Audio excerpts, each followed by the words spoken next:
बिस्मिल्लाहिर्रहमानिर्रहीम। अल्लाहुम्मा सल्ली अला मुहम्मदिन व अला आलि मोहम्मद। साहिबों, जब मैं जल्दी में होता हूँ, कहीं जाना होता है और टाइम कम होता है, तो फिर मैं कहता हूँ जहाँ पे भी बैठो, जो भी वक्त मिल जाए उसी में अपनी बातचीत जो है वो आगे पहुँचा दो। अच्छा, देखिए, दो अहम टॉपिक हैं जो इस वक्त पाकिस्तान में डिस्कस हो रहे हैं, और वो हैं एक हमारे काजी फाइज ईसा चीफ जस्टिस साहब जो हैं उनसे मुतालिक, और एक आसिम मुनीर और हमनवा उनसे मुतालिक। आसिम मुनीर साहब जो हैं उन्होंने ही is trying to ridicule Imran Khan, is trying to intimidate him. He was keep saying क्या, न्याजी, न्याजी, मिस्टर न्याजी और कुछ ऐसे। अच्छा, वो उस ताल्लुक से उनको छेड़ रहे होते हैं कि वो जनरल न्याजी जो थे वो भी न्याजी ट्राइब के होंगे गालिबन, तो उसकी वजह से कि उसको याद दिलाएं कि आप तो बुज़दिल हैं, आप तो हथियार डाल देते हैं। उसने कैसे हथियार डाले हैं जरा देख लीजिए, आपका क्या हशर कर दिया है। अच्छा, तो ये तरीक़ाकार जो था ये नून लीग वालों का था। शहबाज शरीफ ने इसको आगाज किया था कि जरा ऐसे ही रिडिक्यूल करो, इनको जरा तंग करो, इंटिमिडेट करो। तो वो जो है अब इन्होंने अपनाया, ये इनको डिजर्व करता है? ये चीफ जस्टिस ऑफ पाकिस्तान हैं।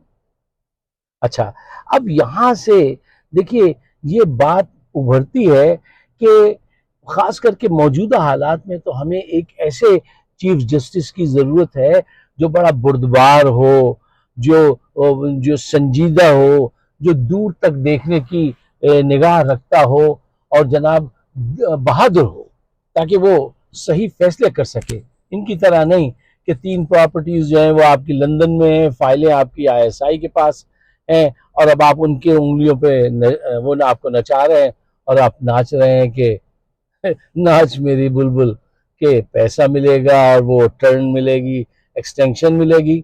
तो ये किसी तरीके से इनके खिलाफ एक मुकदमा दायर किया जाए कि भाई आप जहनी तौर से पूरे नहीं हैं, आप इस सीट पे डिजर्व नहीं करते हैं।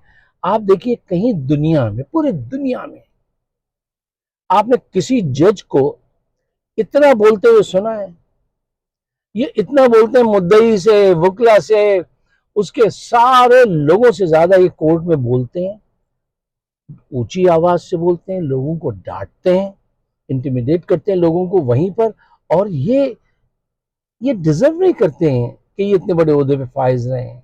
इनका इस वक्त पाकिस्तान का चीफ जस्टिस के ओहदे पे फाइज रहना पाकिस्तान को फायदा नहीं, नुकसान पहुंचाएगा। ये मेरी बात लिख के रख लीजिए कहीं, और इस वीडियो को संभाल के रखिएगा। कोई तरीका ऐसा हो कि इनसे जान छूट जाए। देखिए, इनका जहन तो आप बदल नहीं सकते, ये मुमकिन नहीं है। ट्राइबल एरिया के आदमी हैं, इनका जहन आप नहीं बदल सकते, इनको बदल दें ये मुमकिन है। अच्छा, अब आइए साहब, आप आसिम मुनीर और हमनवा, उन्होंने ये शोर मचाया कि इमरान खान का जो ट्विटर है अकाउंट उसको बंद किया जाए, और उन्होंने जो ये कहा है कि हमीदुर रहमान कमीशन की रिपोर्ट सबको पढ़नी चाहिए, ये मुल्क दुश्मनी है और ये आदमी मुल्क तोड़ना चाहता है। बहुत खूब, बहुत खूब। देखिए, इमरान खान ने ये बात कही है कि माजी से सबक सीखो, जानो कि हमारी इस्टेब्लिशमेंट क्या गलतियां करती रही है, और उन गलतियों से दूर रहो। मसलन देखिए, मेजॉरिटी में कौन था? मुजीबुर रहमान था। और पाकिस्तान टूटने की एक बहुत बड़ी वजह ये थी, बहुत सारे रीजन है, बहुत सारे किरदार हैं। एक वजह ये थी कि इन्होंने मेजॉरिटी वाले को हुकूमत नहीं दी, अपनी दादागिरी वहां चलाई। उसकी वजह से वो आखिरी वक्त तक पाकिस्तानी था। यार, शेख मुजीब तो पोलिंग एजेंट था फातिमा जिन्ना का भाई। जिनको तारीख नहीं पता, जो बच्चे भी अब हमारा प्रोग्राम देखते हैं, शेख मुजीब वो किरदार था जो पाकिस्तान के हक में साइकिल पे गली गली घूम के पाकिस्तान जिंदाबाद के नारे लगाता था और कहता था पाकिस्तान बनना चाहिए। वो ऐसा कैसे हो गया? इसमें इनका हाथ है।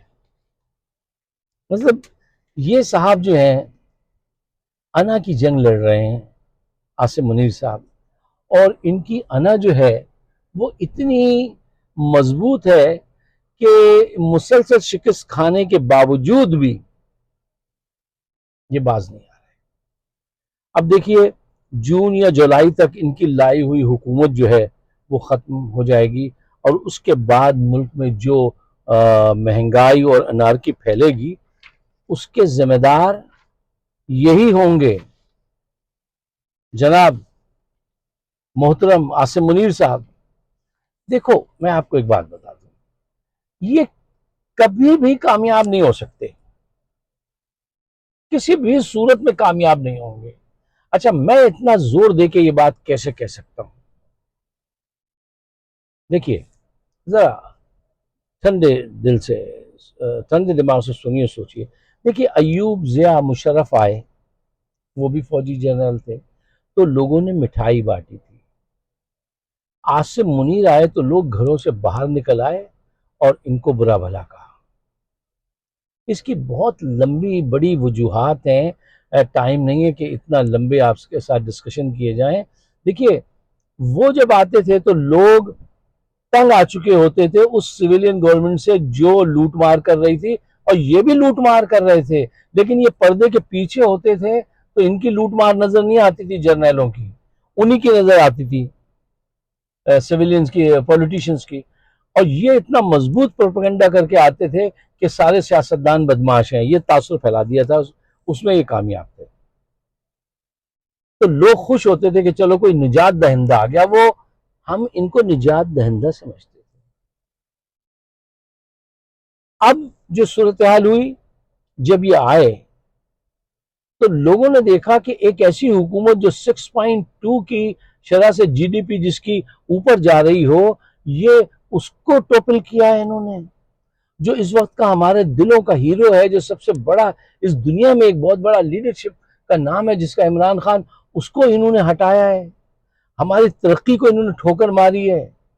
अच्छा, फिर ये नहीं कि ये जज्बाती स्लोगन किसी ने दे दिए, फिर लोगों ने मुसलसल इसका मुशाहिदा किया, महंगाई को सहा। अब वो सब देख रहे हैं गुज़िश्ता 2-2.5 साल से कि ये इन लोगों ने क्या किया है। अब मुसलसल गलतियां करते जा रहे हैं, तो लोगों ने इनको वेलकम नहीं किया, इनको लोग कभी भी वेलकम नहीं करेंगे। अच्छा, अब एक और अहम पॉइंट अपने जहन में रख लीजिए इसको, कि अगर आप जायजा लें दुनिया भर में, ये डिक्टेटर्स जो होते हैं, ये मिलिट्री के जो कू करते हैं, ये लोग आते हैं जो हुकूमत बनाते हैं, ये क्यों नाकाम होती हैं? इसके दो बड़े रीजन, बहुत सारी चीजें मैं आपको मेन मेन चीजें बताता हूँ उससे, ताकि वक्त बच जाए। इसके दो रीजन होते हैं, दो एलिमेंट। पहला ये होता है कि इनके आने से इकोनॉमी खराब ही होती, अच्छी नहीं होती इकोनॉमी। और आज पाकिस्तान की इकोनॉमी क्या है? माइनस में ही है कहीं। आपको खूब अंदाजा होगा, फिगर्स तो गवर्नमेंट कुछ भी दे दे, लेकिन जो बाजार से जाके आलू प्याज और आटा खरीद के लाता है, हकीकत वो होती है। बुरी हालत है मईशत की पाकिस्तान की। इनकी नाकामी की एक वजह ये होती है, और है, बनेगी जून में इंशाल्लाह, जुलाई, जून या जुलाई में। और दूसरी होती है इनकी नाकामी की वजह कि इनके पास वो कम्युनिकेशन स्किल्स नहीं होते हैं, किसी सूरत नहीं हो सकते, क्योंकि बाहर की दुनिया जो होती है वो अपना प्रेशर इन पे रखती है। अच्छा, पाकिस्तान के बाहर चाहे सऊदी अरब हो, कनाडा, इंग्लैंड, अमेरिका, कुछ भी हो, हर तरफ से इन पे प्रेशर आने वाला है और आ रहा है।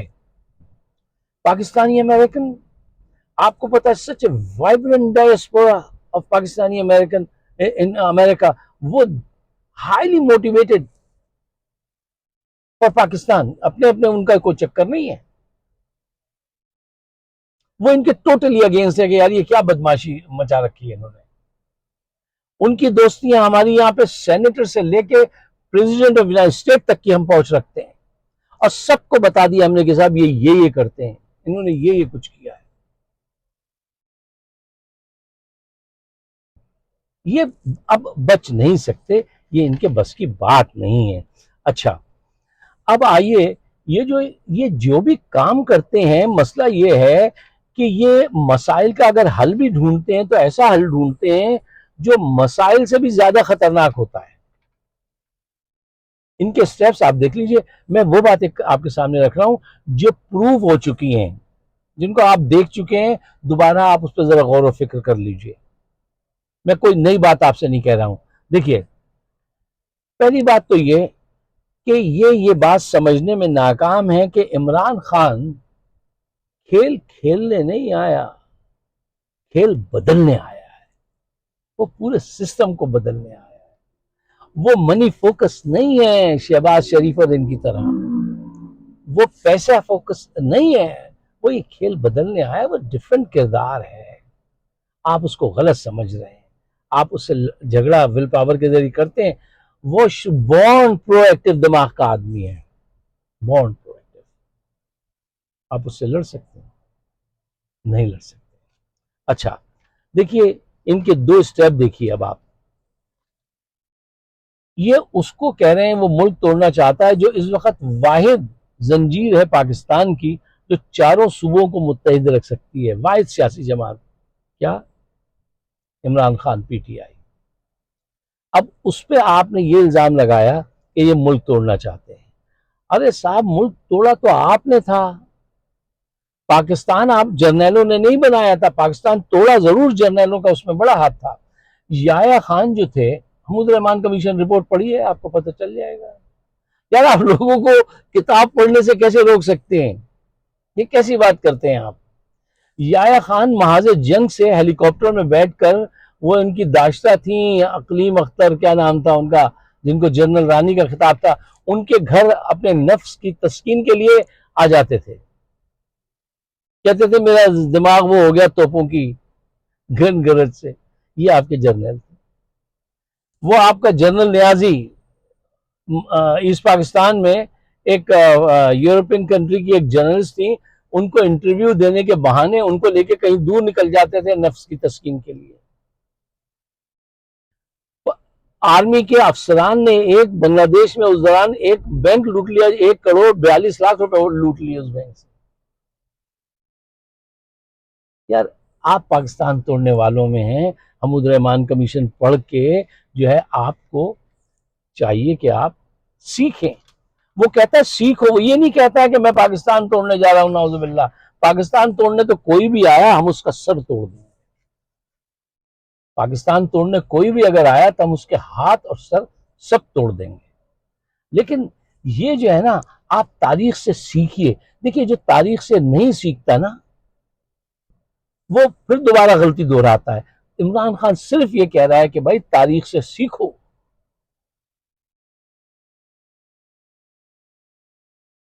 अब ये देखिए कि इनकी अक्ल ये है कि इन्होंने पहले ये कहा कि उसको जो है वो हमूदुर रहमान कमीशन रिपोर्ट जो है वो उसको बैंड करो, वो ना पढ़ो। अब उससे क्या होगा? वो और ज्यादा पढ़ी जा रही है, लोग और ज्यादा पढ़ रहे हैं, यकीनन और ज्यादा पढ़ेंगे। उसका आपने निशान छीना था बल्ले का, तो उससे क्या हुआ था? वो हार गया था, वो और ज्यादा उससे जीता था। यार, आपको इतनी भी ख्याल नहीं, अकल नहीं आती कि आप जो काम करते हैं पहले उसको चेक कर लें कि उसका रिएक्शन क्या होगा।